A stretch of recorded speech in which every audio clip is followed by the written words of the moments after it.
سزا یافتہ بندے کو بلا کے تو ججوں کے سامنے تقریر کروائی، اور یہ آج وہ جیلم میں ایک القادر یونیورسٹی کے اکیڈم بلاک کی افتتاحی تقریب سے خطاب کر رہے تھے وزیر اعظم صاحب. یعنی انہوں نے آج بھی وہ نا اپنا جو ہوتا ہے وہ فائرنگ کرتے ہی رہتے ہیں. اس طرح وہ کہتے ہیں کہ اگر اپوزیشن آئے گی اسلام آباد میں تو ہم ماریں گے، یہ کریں گے. تو یہ بھی شوکت صاحب سے بات کریں گے اس پہ.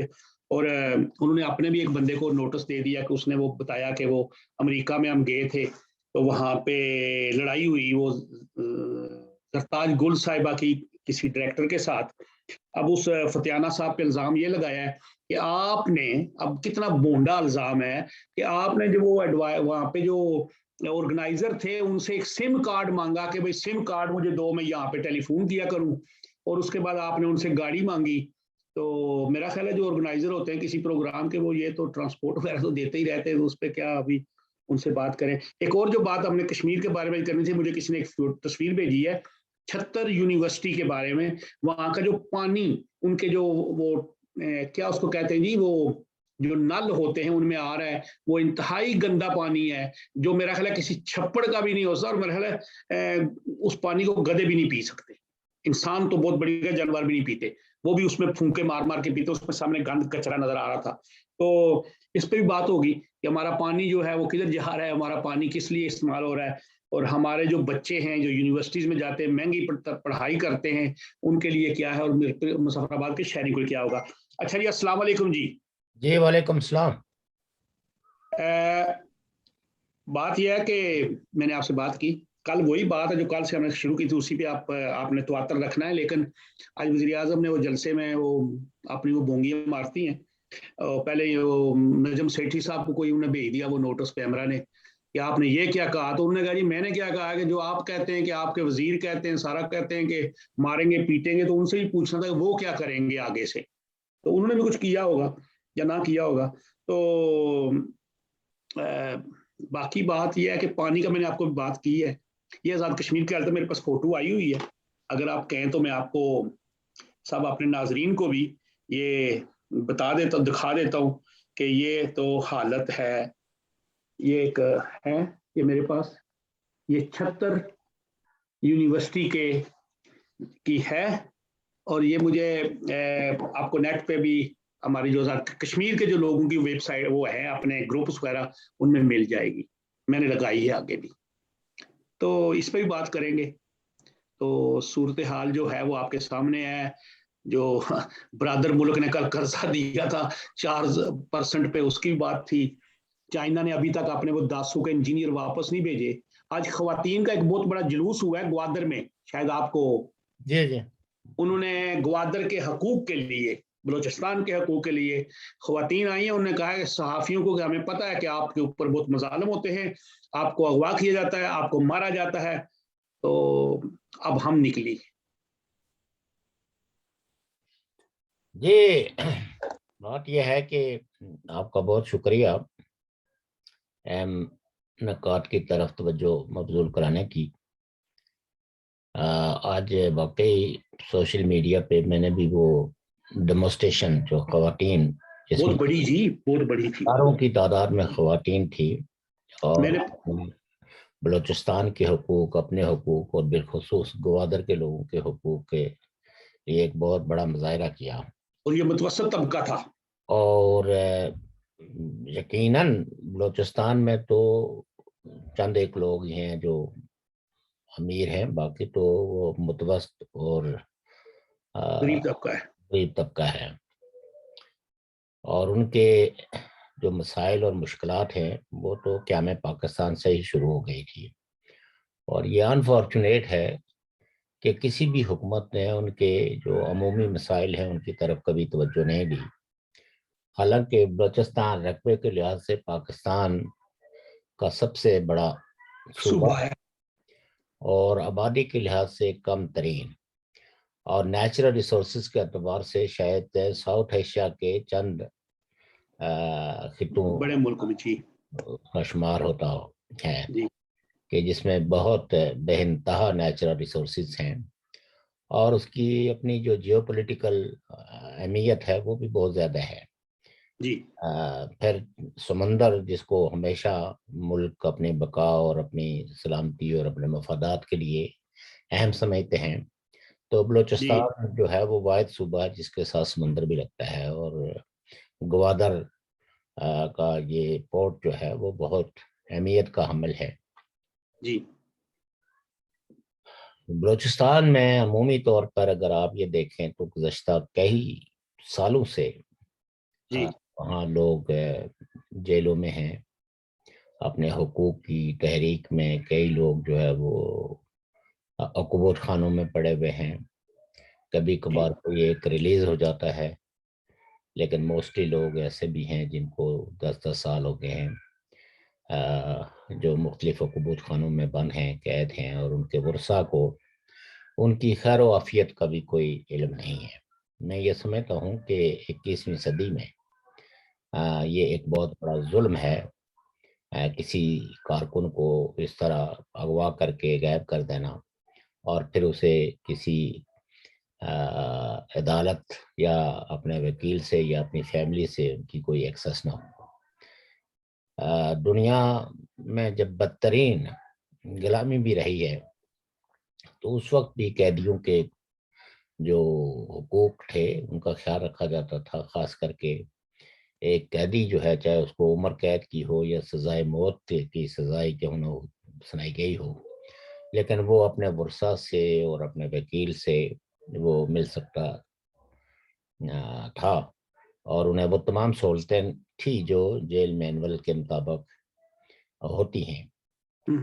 لیکن انفارچونیٹلی اس 21ویں صدی میں اور قیام پاکستان کے بعد یہ سہولتیں پاکستان کے بعض لوگوں سے چھین لی گئی ہیں، اور یونائیٹڈ نیشن اگرچہ کئی دفعہ اس کی طرف حکومت پاکستان کی توجہ مبذول کراتی رہی ہے، اور اس کی کئی ایک پریس ریلیز بھی موجود ہیں،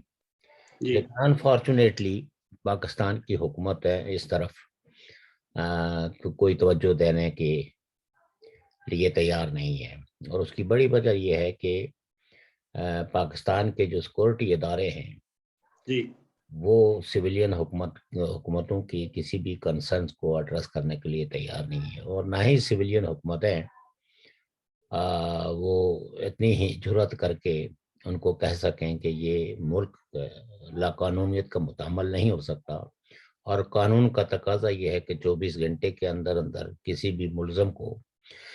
کسی مجسٹریٹ کے سامنے پیش کیا جائے، اور پھر اس کو کھلی عدالت میں اس کے خلاف اگر کوئی FIR ہے، کوئی جرائم اس سے کوئی جرم سرزد ہوا ہے تو اس کے شواہد پیش کر کے تو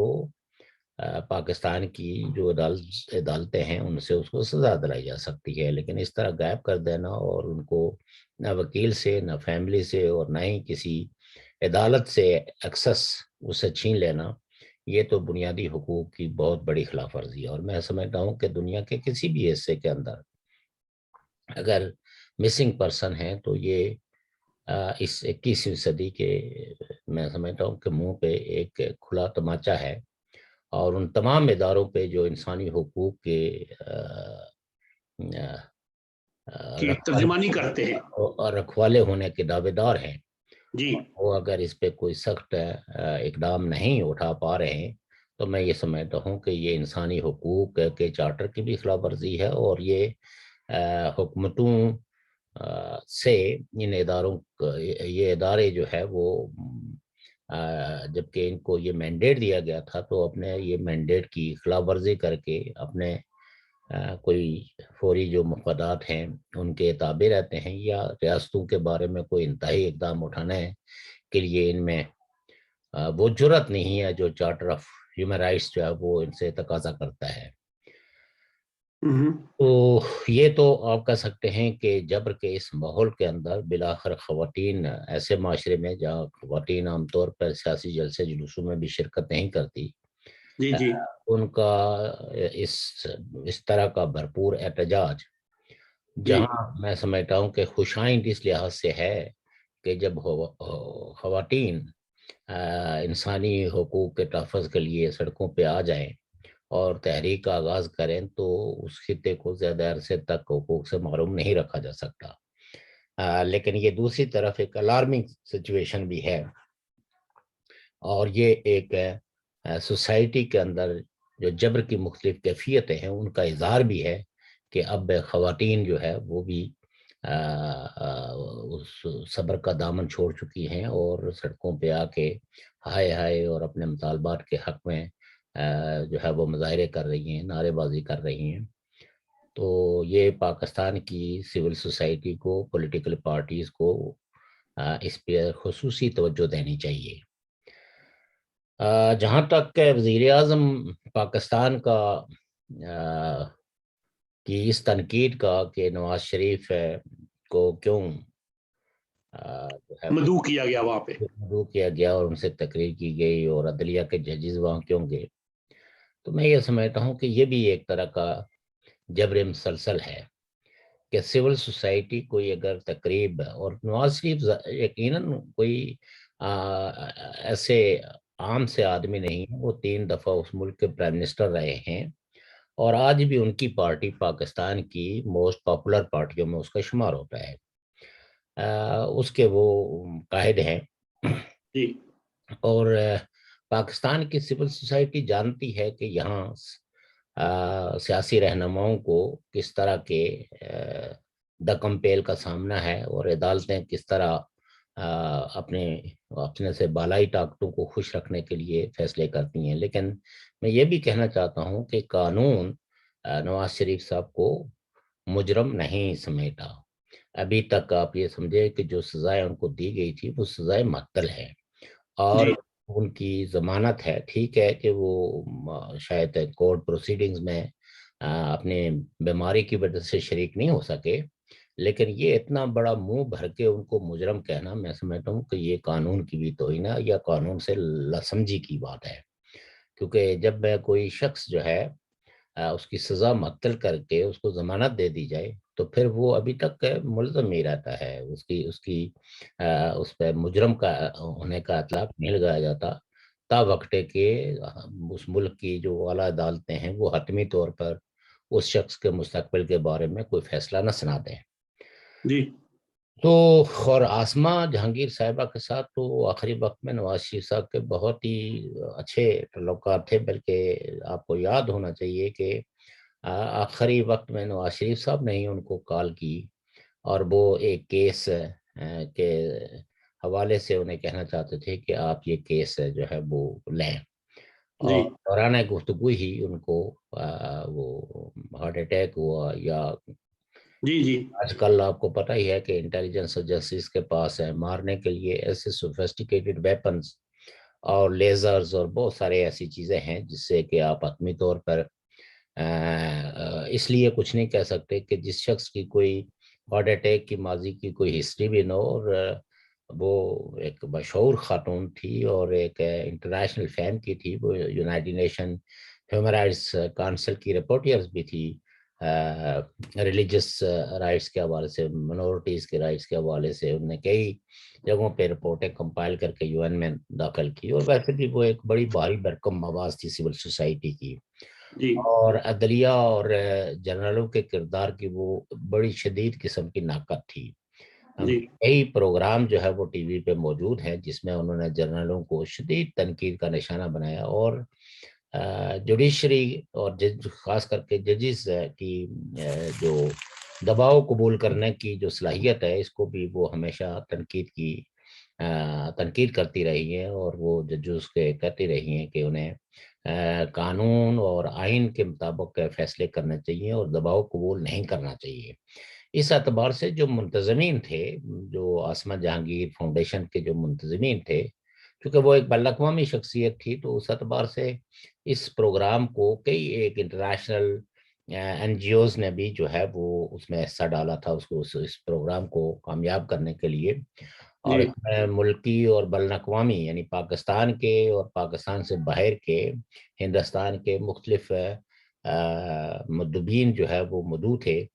اگرچہ ہندوستان کے مدعوین کو جو ہے وہ ویزے نہ ملنے کی وجہ سے وہ بنفس نفیس شریک تو نہیں ہو سکے، جی لیکن آج کے اس انٹرنیٹ کے دور میں کسی آدمی کی اگر فزیکل پریزنس کے راستے میں کوئی رکاوٹ ڈالی جائے، لیکن بہرحال ویبینار اور فیس بک اور یہ ایسے ٹول ہیں کہ جو لوگوں کے خیالات تو لوگوں تک پہنچا دیتے ہیں. جی تو ایسے میں یہ ظاہر ہے کہ اس میں باقی پارٹیوں کے بھی مقتدر لیڈروں کو، جوڈیشری کے اعلیٰ جوڈیشری کے ججز کو، ہائی کورٹ کے ججز کو بھی مدعو کیا گیا تھا. تو اس میں نہیں سمجھتا ہوں کہ نواز شریف صاحب کو مدعو کرنا کوئی گناہ تھا، یا منتظمین نے کوئی غلط فیصلہ کیا، یا ججز کا وہاں جانا. ظاہر ہے کہ بینچ اور بار کا اپنا ایک خصوصی رشتہ ہو، باوجود اختلاف کے عاصمہ جہانگیر تو ایک ایسی آواز تھی نا کہ جس کے اس تعزیتی ریفرنس میں ان کی یاد میں منعقد ہونے والے کسی پروگرام میں اگر ججز شریک ہوئے ہیں تو یہ بھی میں سمجھتا ہوں کہ عاصمہ جہانگیر کی عظمت کا منہ بولتا ثبوت ہے کہ اختلاف کے باوجود بھی ججز وہاں گئے، اور جی ان کی میں سمجھتا ہوں کہ اس حوصلے کی تعریف کی جانی چاہیے ججز کی کہ جی وہ وہاں گئے. لیکن نواز شریف صاحب کا خطاب تو میں سمجھتا ہوں کہ اگر ان کو نہ مدعو کیا جاتا تو یہ ایک بڑا افسوسناک بات ہوتی. ان کو مدعو کرنا اچھی بات ہے، اور موجودہ حکومت جو ہے نا، یہ تو ایسے ہی کھسیانی بلی کھمبا نوچے والی بات ہے. ان کے پاس اب کچھ رہا نہیں ہے لوگوں کو ڈیلیور کرنے کے لیے، کوئی مہنگائی پہ قابو پانے کے لیے، بے روزگاری کے کو کم کرنے کے لیے کوئی ایسے معاشی پروگرام، سیاسی ایسا پروگرام تو ہے نہیں، سوائے وہ جو فاشسٹ ٹینڈنسیز کے تحت اپنے مخالفین کو مطلوب کرنا، ان کے خلاف گالم گلوچ کرنا، یہی اب ان کے پاس رہ سا گیا ہے، اور وہی وہ کچھ کر رہے ہیں. تو محترم عمران خان صاحب کی باتوں کا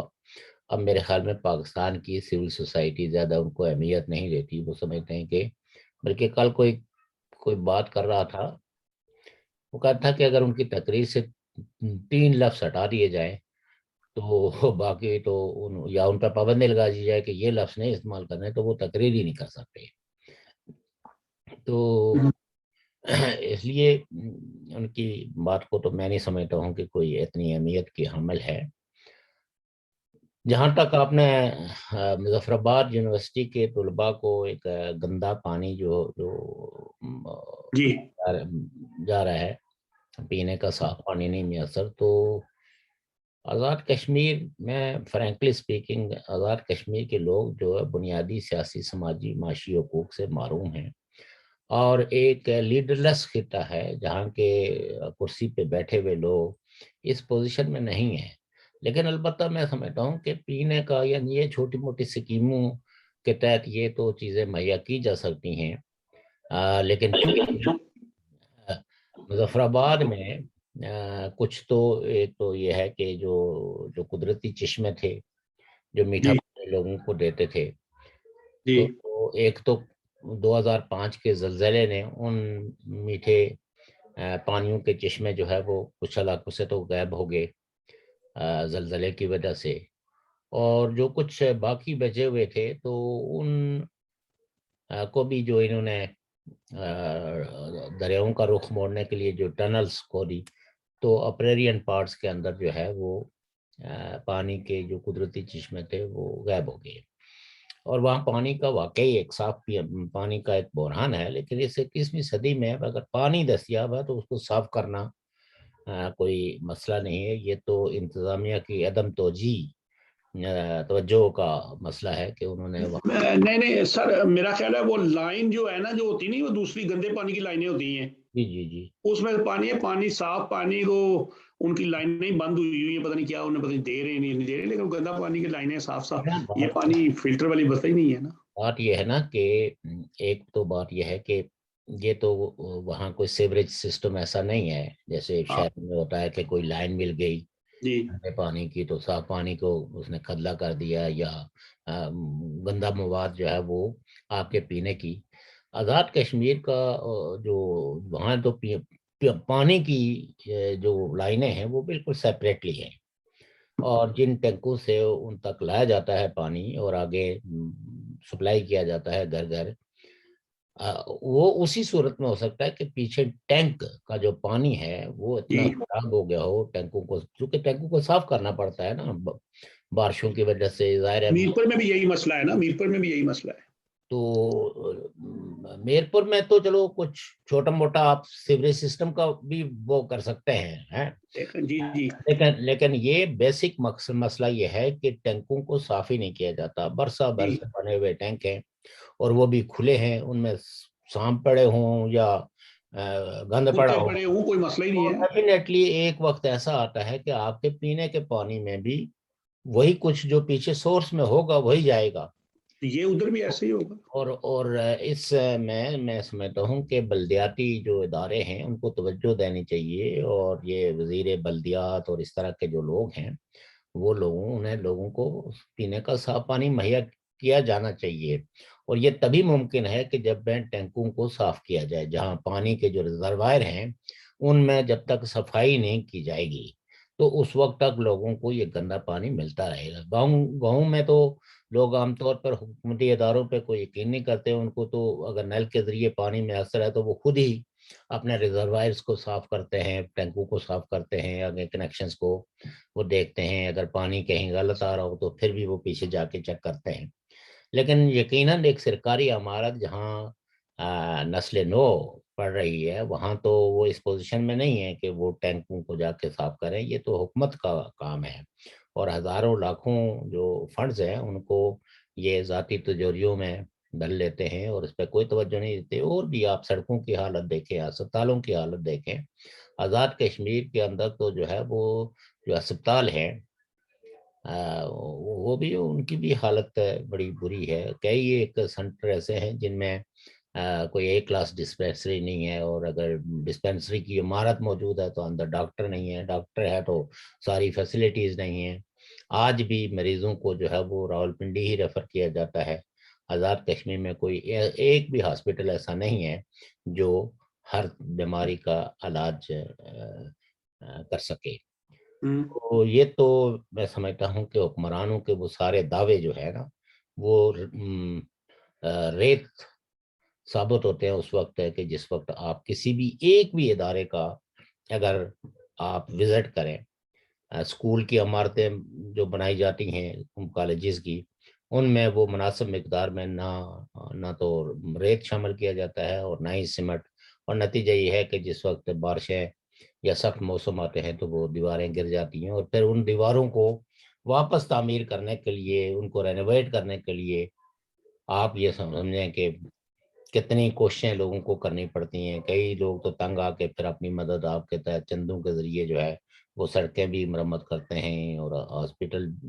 کی عمارتیں بھی، یعنی ڈسپینسری کی عمارتیں بھی، اور کالجوں اور اسکولوں کی عمارتیں بھی، یہ لوگ ہی اپنی مدد آپ کے تحت وہ کرتے ہیں۔ حالانکہ میں سمجھتا ہوں کہ لوگوں کو ان حکمرانوں کے گریباں پکڑنا چاہیے جو بجٹ اناؤنس کرتے ہوئے تو بہت ساری ترقیاتی بجٹ رکھتے ہیں، لیکن اس بجٹ کا کبھی انہوں نے حساب کتاب نہیں دیا ہے۔ تو کس سے؟ ان کا کڑا احتساب ہونا چاہیے، اور عوام سب سے بڑی طاقت ہوتے ہیں آپ حساب کرنے کی، اور جوڈیشری کو بھی اس کا میں سمجھتا ہوں کہ آزاد کشمیر کے ہائی کورٹ کے سپریم کورٹ کو اس پہ فوری ایکشن لینا چاہیے، اور متعلقہ منسٹری کو بلا کے ان سے پوچھنا چاہیے کہ بچوں کو پینے کا صاف پانی کیوں میسر نہیں ہے، اور ان کے جو گندا پانی ان کو کیوں مہیا کیا جاتا ہے۔ آپ تو کہہ رہے ہیں کہ ان کے بجٹ کا صاحب پوچھیں۔ وہ پاکستان میں جو کرونا فنڈ آیا تھا اس میں سے وہ کل ایک چھوٹا سا ایک ٹکڑا نکلا کہ 40 ارب جو ہے نا وہ ان کا کوئی آڈٹ جنرل کو صاحب نہیں ملا، تو پتہ یہ لگا ہے کہ وہ جنرل صاحب کو بدنام ہو رہے تھے۔ جنرل صاحب نے کل اپنی بڑی وضاحت کرائی ہے کسی پروگرام میں، انہوں نے کہا جناب میرے پاس یہ کوئی اختیار نہیں تھا، یہ سب حکومت کے ادارے تھے، انہوں نے کیا کیا، کوئی کسانوں کے نام پہ، کوئی کسی کے نام پہ، کوئی کسی، وہ کرونا کے پیسے ایسے ایسے کر کے اپنے جھاڑے اڑا دیے، اور نہ وہ سارا ہمارے ذمہ جان لگا۔ اس کی تفصیل آ گئی ہے کہ 40 آہ ارب آہ کا جو گھپلا ہوا ہے صرف کرونا کے نام آہ سے آنے والی جو بیرونی امداد تھی، جو آئی ایم ایف نے دی، ورلڈ بینک نے دی، ایشین بینک نے دی اور ملکوں نے دی، اس میں انہوں نے اس پیسے کو ان مدوں میں خرچ کرنے کے بجائے اپنی وہ جی دیگر اللہ تعالی میں جانا وہ خرچ کیے ہیں. لیکن میرا خیال ہے کچھ اور بھی گپ لینے کا، انہوں نے رسیدیں مانگ لی ہیں ساری نا. جی وہ انہوں نے حساب کتاب مانگا ہے کہ آپ اس کا حساب ان کی کتاب جو دیں کہ یہ ادھر کہاں. وہ خاتون ہے جو ان کی کنٹری ہیڈ ہیں پاکستان میں، اس نے کہا ہے کہ رسیدیں دکھائیں کہ کہاں کہاں وہ کس کس جگہ پہ پیسے گئے ہیں. جی ہاں جی ہاں جی ہاں بلکہ اسی لیے تو وہ آئی ایم ایف نے اب وہ ایک دوسرا بیچ میں وہ جو معاہدہ ہوا اس میں بھی اس نے پھر ایسی شکیں تحریر کروا لی ہیں ان سے. دیکھیں بات یہ ہے کہ اگر آپ آئی ایم ایف کے پروگرام میں جب جاتے ہیں تو آئی ایم ایف کا اپنا ایک گلوبل ایجنڈا ہے. تو اگر آپ ان کی ضرورتوں کو میچ کرنے کے لیے تیار نہیں ہیں، یا آپ یہ سمجھتے ہیں کہ یہ چیزیں جو ہے وہ ہمارے لوگوں کی ترقی کی راہ میں رکاوٹ ہیں، تو پھر آپ کو نہیں جانا چاہیے اور خود انحصاری اور خود اعتمادی کا اہتمام کرنا چاہیے. لیکن انفارچونیٹلی چونکہ یہ جتنے بھی قرضے پاکستان کو ملے ہیں، اگر ان کا حساب کتاب لگایا جائے تو یہ غریبوں کی ترقی، غریبوں کی تعمیر پہ کبھی خرچ نہیں ہوئے ہیں. یہی وجہ ہے کہ غریب کی حالت جو 47 میں تھی اس سے بھی بدتر حالت ہے، اور چند ایک خاندان جو ہے یا ایک ایک ایک سوڈو مڈل کلاس جو ہے وہ پیدا کی گئی ہے، جو انہی بڑے بڑے عہدیداروں کے کوئی آل اولاد یا ان کے رشتہ دار تھے. تو پاکستان کی اکنامکس پہ جو ماہرین معاشیات ہیں وہ جو کچھ کہہ رہے ہیں، اگر ان کو آپ توجہ سے سنیں تو آدمی شاک ہوتا ہے. لیکن ان کی بات مانتا کون ہے جی؟ بے شک نہ مانے، لیکن دیکھنا بالآخر جو ہے وہ آپ آج جو آئی ایم ایف کی جو آج شرائط پاکستان پہ ہیں، یہ تو شاید شروع میں تو نہیں تھی نا، جی پہلی حکومتوں کے ساتھ ایسے نہیں تھی. تو جی ہوتا یہ ہے کہ جب ایک ادارہ ایک انٹرنیشنل مانیٹرنگ ادارہ جو ہے وہ جب یہ دیکھتا ہے کہ ان کے دیے گئے فنڈز کا مس یوز ہوتا ہے، وہ بڑے لوگ جو ہے اپنی ذاتی تجوریوں میں لے جاتے ہیں، تو پھر وہ اس طرح کی کنڈیشن رکھتے ہیں کہ اگر اس کا پراپر استعمال نہیں ہوا تو وہ ملک الٹیمیٹلی کلیپس ہو جائے گا. اس کو کلیپس سے بچانے کے لیے، اس کو ڈیفالٹ ہونے سے بچانے کے لیے یہ سب ساری چیزیں کی جاتی ہیں. اور جب ان کو یہ کہا جاتا ہے کہ اپنا ٹیکس کا جو سپیس ہے وہ بڑھائیں، تو انہیں پتہ ہوتا ہے کہ یہ وہ ٹیکس پریویلیج کلاس کے لیے کہتے ہیں کہ اس نیٹ کو آپ وسیع کریں. لیکن ہوتا کیا ہے کہ یہ حالانکہ پاکستان کا وہ آدمی جو ماچس خریدتا ہے وہ بھی ٹیکس پے کرتا ہے. یعنی یہ ایک ایسی آبادی ہے جو 100% جو ہے نا وہ ٹیکس پے کرتی ہے، لیکن عمومی طور پر ان کا حکمرانوں کا بیانیہ یہ ہوتا ہے کہ جی لوگ ٹیکس نہیں دیتے. وہاں پہ ٹیکس ہے ہی کوئی 20 قسم کے ٹیکس لگائے ہوئے ہیں. 20 قسم کے ٹیکس ہیں، حتیٰ کہ آپ فون کال پہ بھی ٹیکس ہے. آپ کارڈ خریدنے پہ بھی ٹیکس ہے 35%. جی ہاں، یہ دنیا کا واحد ملک ہے جو 100 روپے کا کارڈ لے کے 65 روپے ملتے ہیں، پھر اس البتہ میں سے ٹیکس کاٹا جاتا ہے. تو البتہ یہ ہے کہ یہ جو علاج معالجے کے لیے جو وہ کارڈ، صحت کارڈ جو جاری کیا گیا ہے،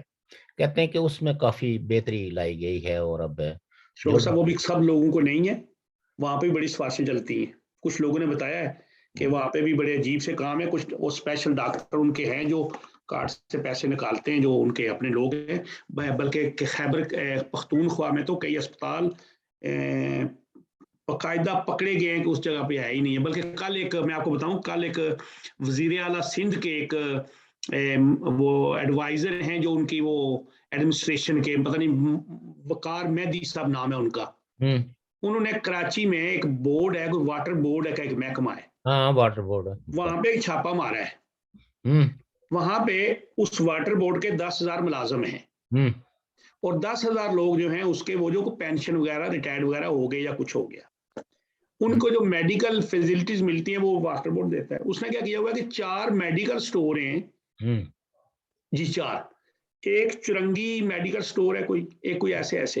ایک کوئی 31 لاکھ کا بزنس دیتے ہیں مہینے کا، کسی کو 29 لاکھ کا، کسی کو 10 لاکھ کا، کہیں بھی ایسے. اب وہ جو چرنگی میڈیکل سٹور پہ انہوں نے مکار بیدی صاحب نے جا چھاپا مارا تو وہ ایک سگریٹ کے کیبن نہیں جو ہوتا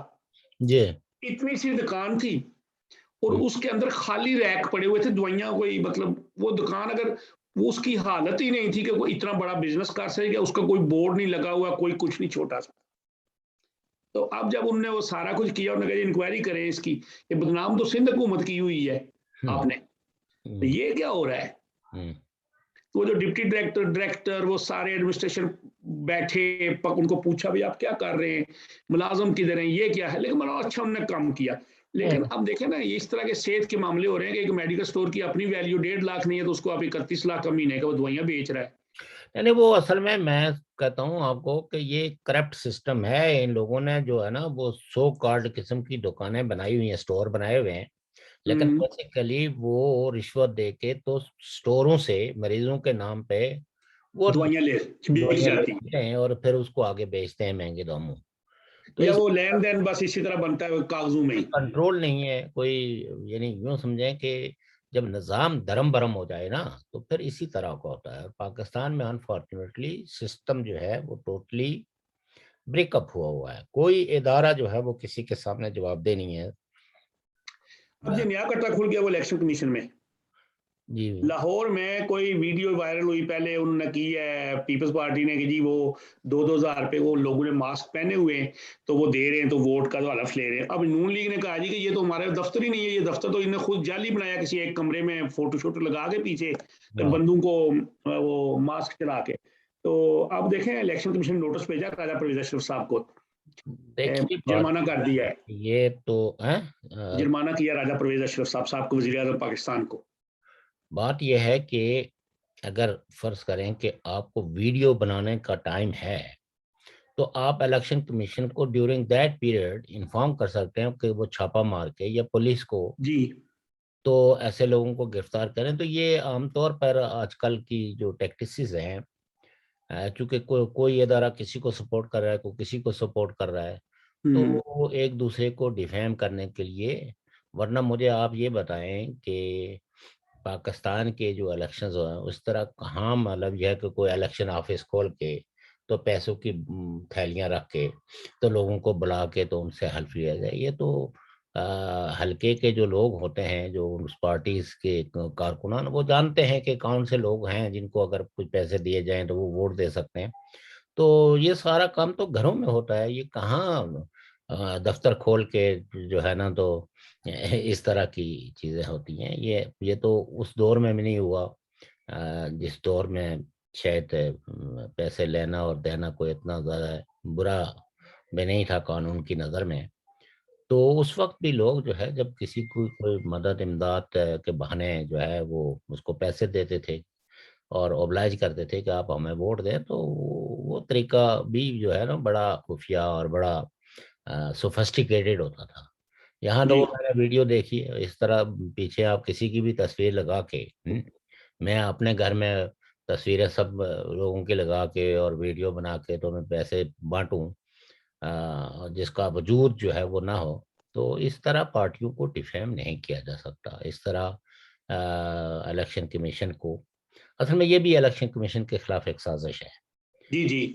وہ کہہ رہے ہیں کہ ڈسکے میں یہ کیا تو آپ ادھر بھی کرو. ہاں تو اب ادھر مطلب یہ کہ کرو تو اس کا نہ کوئی ثبوت ہے نہ کوئی بندہ ہے. تو یا تو کوئی اور میں بھی کوئی چند ایک لوگ جو ہے وہ پکڑ کے پیش بھی کر دیں کہ ہم نے یہ لیا تھا. لیکن بہرحال نہیں ہلکے میں ایسی بات نہیں ہوگی. اگر کوئی ایسے جعلی بندے پیش کریں تو لوگ جانتے ہیں کہ یہ کس پارٹی سے یا کہاں سے یا کیا ہے. تو یہ بھی ظاہر ہے اتنا آسان نہیں ہے. آسان نہیں ہے خاص کر لاہور کے حلقوں میں. لیکن پاکستان میں جو ہے وہ ممکن ہے اگر کسی ادارے کی تھپکی حاصل ہو تو ان کو تو جھوٹے گواہ بنانے میں. وہ کراچی کے نہیں وزیر وہ جو کیا نام ہے ان کا جو بوٹ اٹھا کے ایک دفعہ لے آئے تھے جی وہ ان کا نام بڑا عجیب سا ہے وڈوا صاحب. ان کو کل ایک اور ہو گیا اسلام آباد ہائی کورٹ نے ان کو وہ کر دیا ریجیکٹ ان کی درخواست بھی کہ بھئی آپ جائیں ادھر الیکشن کمیشن میں اپنا کام ڈھونڈیں ہمارے ساتھ ہمارے پاس مت آئیں. بہرحال مجھے بھی سمجھ نہیں آتی کہ جب سارے شواہد جو ہے وہ پہلے ہائی کورٹ کے پاس تھے تو تو انہوں نے فیصلہ نہیں کیا. اب جب وہ کیس جو ہے الیکشن کمیشن، تو الیکشن کمیشن نے اس کو اتنا لٹکایا ہوا کیوں ہے؟ نہیں اب تو اس کی تاریخ دے دی نا ان کو، اب یہ ہے کہ وہ فیصلہ سنا دیں، اس کے بعد جو اب ہے سنائیں گے. ہاں وہ فیصلے سے اب تو میرا وہ فارن فنڈنگ والا بھی سنا ہے کہ یہی ہے کہ فیصلہ آ رہا ہے. ہاں یہ بھی وہ چلتے یہ چلتے ایک دو یہ اس تاریخوں میں آ جائے گا فیصلہ. لگتا یہی ہے کہ دسمبر 2021 کے ختمے سے پہلے فیصلہ آ جائے گا. ہیں کہ کیا کرتے رہتے ہیں، وہ ایک کہاوت ہے نا کہ بکرے کی ماں کب تک خیر بنائے. خیر بنائے گی. لیکن بات یہ ہے جی کہ شاید وہ مرحلہ آ گیا ہے جی کہ جی فورن فنڈنگ کیس کا کوئی نہ کوئی فیصلہ کریں، یا تو ایکسپٹ کریں تو یا ریجیکٹ کریں. اب نہیں ایکسپٹ تو پرابلم انہوں نے جلسوں میں تو کر ہی دیا ہے نا جی. نہیں، وہ مسئلہ جو ہے وہ تو خیر وہ شواہد تو بالکل اب میں آپ کو بتاؤں کہ پی ٹی آئی کے خلاف ہے. لیکن اب قانون کیا کہتا ہے کہ کیا ایک پارٹی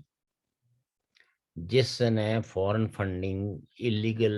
لوگوں سے لی اور ان کا استعمال کیا، وہ پارٹی جو ہے وہ ڈی سیٹ ہوگی، یا اس کے جو وہ اعلیٰ پارٹی عہدیدار ہیں. وہ میں نے پڑھا ہے ایک ان کا ایک پڑھا تھا آج سے 2-3 مہینے پہلے، جو ہم، وہ الیکشن کمیشن کے اندر جو وہ آئین قانون بنا ہوا ہے ان کا اس معاملے میں جو کیا کہتا ہے ہم، ہم، اس میں یہ ہے کہ وہ پارٹی جو ہے مکمل ڈی سیٹ ہوگی. اس کا جو لیڈ کرنے والا بندہ ہے وہ اس کا قابل جو جن نے وہ سائن کیے ہوتے ہیں، جو جس طرح وہ ہم، اپنے کیا کہتے ہیں ان کو، جو اپنی وہ رپورٹس ہوتی ہیں آڈٹ والی ہے جو بھی، جی. وہ جو ہے وہ بھی قابل گرفت ہوں گے اور پارٹی مکمل ڈی سیٹ ہوگی. اس کے جو بھی ممبران ہوں گے یا جو بھی ہوں گے وہ اس وقت نااہل ہو جائیں گے. بہرحال یہ المیہ ہی ہوگا. یہ میں نے پڑھا ہے. مجھے ایک دفعہ کیونکہ وہ کسی پروگرام میں تھا تو پھر میں نے وہ گوگل پہ جا کر وہ سارا سرچ کیا تھا. جی جی، میں نے اصل میں یہ چیز ذرا ان ڈیٹیل، لیکن کافی پہلے میں نے پڑھا تھا کہ اس میں وہ پارٹی ڈی سیٹ ہوتی ہے. لیکن یہ ہے کہ بہرحال ایک جس پارٹی کے ساتھ اتنے لوگوں کی وابستگی ہے، اور وابستگی اگر 100 آدمی کی بھی ہے، تو اگر وہ لیڈر کے کسی غلط کاری کا نشانہ وہ 100 آدمی بنے اور ان کی آدرشیں جو ہے وہ پولیٹیکلی کچل دی جائیں، تو اٹس ناٹ گڈ. تو یہ بھی ہو جاتا ہے جی کئی دفعہ کہ کچھ عرصے کے لیے جس طرح تحریک لبیک پہ پابندی لگی تھی ہو گیا، پھر اس کے بعد پھر کوئی سال 1.5 سال کے بعد 2 مہینے کے بعد پھر ضرورت پڑی، پھر اس کو نئے نام سے اب پاکستان تحریک انصاف پاکستان تحریک انصاف ہے، پھر تحریک انصاف پاکستان ہو جائے گی. یہ بھی ہو جاتا ہاں ہے. انہوں نے وہ تو خیر پاکستان کے بھٹو صاحب بارے نے میں، ولی خان صاحب کو جیل بھیجا تھا، نیشنل عوامی پارٹی کو ختم کیا تھا. نہیں عوامی نیشنل پارٹی کو. اس کے بعد نیشنل عوامی پارٹی بن گئی تھی. نہیں، نیشنل عوامی پارٹی پہ جو ہے وہ پابندی لگی تھی، تو پھر جب پابندی ختم ہوئی تو پھر انہوں نے عوامی نیشنل پارٹی بنایا. وہی نا ابھی وہی نا پہلے نیب تھی، نیشنل عوامی پارٹی تھی، اب اب شاید عوامی نیشنل پارٹی ہے. جی جی. تو بہرحال نہیں ہو، یہ دیکھیں جی، یہ سب کچھ جو ہم بیان کر رہے ہیں نا، یہ بیسیکلی لا لیسنس کی نشانیاں ہوتی ہیں کسی سوسائٹی کی، کسی معاشرے کی. جس ملک میں قانون اور آئین کے مطابق ادارے نہ چلیں تو وہاں اسی طرح کی لالسنس ہوتی ہے، اور کسی آدمی کو بھی اپنے مستقبل کے بارے میں وہ یقین سے کچھ نہیں کہہ سکتا. یہ اور پاکستان میں جو پارٹیز ایکٹ ہے اس کا بھی یہی حال ہے کہ کوئی اس کی جو ہے نا کانسٹیٹیوشن میں درج ہوتا ہے کہ بھئی آپ الیکشن میں ایم پی اتنا خرچ کر سکتا ہے، ایم این اے اتنا خرچ کر سکتا ان ہے. پیسوں سے اشتہار بھی نہیں بنتے جی، ان پیسے اس کا اشتہار بھی نہیں بنتے. تو 100 چنڈا نہیں بنتا. لیکن شوکت صاحب اس ملک کی یہ بھی پرابلم ہے نا جی کہ اگر آپ دیکھا جائے تو 1948 سے نکلے تو اس کے بعد پہلے وہ سہروردی صاحب غدار ہو گئے، پھر وہ بشانی صاحب غدار ہو گئے، مجیب الرحمان صاحب غدار ہو گئے، پھر یہ جو دلتانہ وغیرہ ان کو غدار ادھر کہہ دیا، پھر بھٹو صاحب غدار ہو گئے، پھر نواز شریف صاحب غدار ہو گئے، پھر ولی خان صاحب غدار ہو گئے، باچا خان صاحب غدار ہو گئے، محمود اچکزئی ہو گیا، احسن بزنجو ہو گیا، یہ مینگل ہو گئے. مجھے یہ نہیں پتا لگتا کہ ان میں وفادار کون ہے، باقی محب وطن باقی کون ہے. دیکھیں یہ جی، سوال بڑا ایک عجیب سا ہے میرا، مجھے کبھی کبھی آتا ہے ذہن میں. یہ پاکستانی سوسائٹی کا نہ صرف یہ کلچر ہے، بلکہ جس پہ اس طرح کے الزام نہ لگیں تو اس آدمی کو یہ سمجھا جاتا ہے کہ یہ اسٹیبلشمنٹ کا پتلا ہے. یہ سیاست کے اندر نہ سچ بولتا ہے، نہ سیاست کے اندر عوام کے حقوق کے حوالے سے کوئی آواز اٹھاتا ہے. چونکہ جن لوگوں نے بھی تاریخ میں قوموں کے حقوق کے لیے، ان کے کلچر کے حفاظت کے لیے، ان کے آدرشوں کی تکمیل کے لیے آواز اٹھائی، ان پہ اسی طرح کے فتوے لگے ہیں۔ اس فتوے کی تو اب میں نہیں سمجھتا ہوں کہ کوئی اہمیت ہے، بلکہ یہ فتویٰ کسی آدمی کو زیادہ معتبر اور سچا ثابت کرتا ہے، اور اس کے اینٹی اسٹیبلشمنٹ ہونے کا واحد علامت یہی ہے کہ اس پہ اس طرح کے فتوے لگتے ہیں یا نہیں لگتے۔ لیکن الٹیمیٹلی اگر آپ یہ دیکھیں تو اس سب کا خمیازہ کس نے بھگتا ہے؟ خمیازہ تو عوام بھگتا ہے نا، جو 22 کروڑ ملک جو ایک ہے، آپ نے ایک جو باڑ کھینچی ہوئی ہے، اور اس باڑ میں جو 22 کروڑ رہتے ہیں جن کی کوئی وائس نہیں ہے، اور سوائے اس کے کہ تو غلط، میں غلط، دوسرا غلط، تیسرا غلط، یعنی سوائے اس کے کہ اس ملک میں ایک دوسرے پہ الزام تراشیوں کے، ایک دوسرے کو وکٹمائز کرنے کے، ایک دوسرے کو ابیوز کرنے کے کوئی صحت مند سوچ، کوئی صحت مند مکالمہ، کوئی ہونے جینے والی باتیں وہاں کر نہیں سکتے۔ جب آپ ہونے جینے والی باتیں کرتے ہیں تو سٹیٹ جو ہے وہ آپ کے خلاف ہے، ایسے ایسے فتوے لے آتی ہے کہ آپ کو اپنا تحفظ کرنا مشکل ہو جاتا ہے، اپنا دفاع کرنا مشکل ہے، کیونکہ ایک دوسری طرف جو ہے انہوں نے مذہبی انتہا پسندی کو اس قدر فروغ دیا ہوا ہے کہ وہ قانون کو ہاتھ میں لے لیں، وہ پھر بھی پاک اور پوتر، اور دوسرا اگر بات بھی کر لے تو وہ غدار مذہب دشمن سمجھا جاتا ہے۔ تو یہ اگر آپ انتہائی دیانتداری سے اس صورتحال کا سامنا تجزیہ کریں تو سفرر لوگ ہیں، لوگ ملک بناتے ہیں یا ملکوں کی آزادی کے لیے لڑائی لڑتے ہیں کہ تاکہ آزاد ہونے والا ملک ان کو آزادی دے گا، بولنے کی آزادی دے گا، روزگار کی آزادی دے گا، پڑھنے کی آزادی دے گا، اپنا عقیدہ رکھنے کی آزادی دے گا۔ تو جن معاشروں کے اندر لوگوں کو اپنی پسند کا عقیدہ رکھنے کی اجازت نہ ہو، جن لوگوں کو اپنے عقل اور شعور کے مطابق اپنی بات کمیونیکیٹ کرنے کا حق نہ ہو، تو وہاں پھر اسی طرح کی جو ہے نا وہ نفسا نفسی پیدا ہوتی ہے، کیونکہ آدرش تو کسی نے رہنے نہیں دی۔ آپ کو اچھی طرح سے یاد ہونا چاہیے، اٹ واز لیاقت علی خان جو پاکستان کا پہلا پرائم منسٹر اور بانیان پاکستان میں بھی اس کا شمار ہوتا تھا۔ تو یہ جو پنجاب میں جو فرقہ وارانہ رائٹس ہوئے تھے، احمدی ورسز، اس کے اندر جو ہے وہ تو لیاقت علی خان اور جو اس وقت کے مسلم لیگ کے بڑے بڑے لیڈرز تھے ان کی انوالومنٹ تھی۔ نہیں، لیاقت علی خان تو 48 میں وہ ہو گئے تھے نا، ان کی ہو گئی تھی نا، وہ قتل ہو گئے تھے نا، وہ 51 میں ہوئے تھے نا۔ 51 میں تو 53 میں وہ ہوا نا احمدی والا مسئلہ، تو اس میں جنرل غلام محمد جب لاہور میں جس نے فائرنگ کروائی تھی، بندے مروائے تھے۔ لیکن بنیادی بات یہ ہے نا کہ جو بیسیکلی پاکستان بنانے کی کچھ فاؤنڈیشن جو رکھی گئی تھی نا، ان کو چینج کرنے کی جو رائٹس تو اس سے پہلے ہی سٹارٹ ہو گئے تھے۔ اب یعنی یہ تو آپ کہہ سکتے ہیں کہ اس کا عروج جو ہے وہ تو 58 تک جاری رہا۔ الٹیمیٹلی تو یہ لوگ تو جو رہا ہوئے، جو اس وقت گرفتار ہوئے ان میں، تو یہ تو 58 کے بعد 60 میں رہا ہوئے۔ تو وہ کنٹینیوٹی کے ساتھ، یعنی یہ کوئی 2-4 مہینے نہیں یہ رائٹس جاری رہے، بلکہ کئی عرصے تک۔ لیکن آپ یہ درست کہتے ہیں کہ 53 میں رائٹس جو ہے وہ اپنے پورے عروج پہ تھے، لیکن اس کی بنیاد مجھے کسی نے، اس کو آپ لطیفہ ہی سمجھے کیونکہ یہ سینا گزٹی رپورٹ ہے، کہتے ہیں کہ شورش کاشمیری جو ہے وہ تقاریر کرتے تھے پیسے لے کے، موچی دروازہ، جی جی، اور بہت بڑے مقرر تھے پاکستان کے، بہت بڑے، جی جی۔ کراچی میں جلسہ تھا تو وہ تقریر کرتے تھے، اور مجمع جناب یعنی بہت واہ اور بہت نعرے کرتا تھا، تو وہ پیچھے مڑ مڑ کے کچھ دیکھتے تھے۔ جی، تو کسی نے بعد میں ممتاز محمد خان دولتانہ صاحب سے پوچھا، شاید یہ کسی کتاب میں بھی ذکر ہے، جی، کہ جناب یہ شورش کشمیری جب تقریر کرتے تھے اور جب مجمع نعرے لگاتا تھا تو وہ پیچھے مڑ مڑ کے کچھ پوچھتے تھے. وہ کیا بات کرتے تھے؟ تو انہوں نے کہا وہ پوچھتے تھے کہ جناب جو آپ نے پیسے دیے ہیں اس کا حق ادا ہو رہا ہے یا نہیں ہو رہا ہے. تو بہرحال یہ پاکستان کی یہ تو بڑی بات آپ نے کی ہے. میں نے ان کی تقریریں 74 جب تاریخ ختم نبوت ایک چلی تھی، اس وقت بڑھاپا تھا ان کا ایسے تھا، تو میں نے اس وقت ان کی تقریریں سنی ہیں. وہ تو ایک آگ لگا دیتے تھے مجمع میں، وہ آگ لگانے اور کے لیے موچی ہاں. اور موچی دروازہ میں ہم نے ان کی تقریر رات کو سنی تھی، تو گراؤنڈ میں پانی آ گیا، تو ان کی جو شاعری اشعار ہوتے تھے، پھر ان کی جو طریقہ کار تھا، وہ تو بڑا ایک،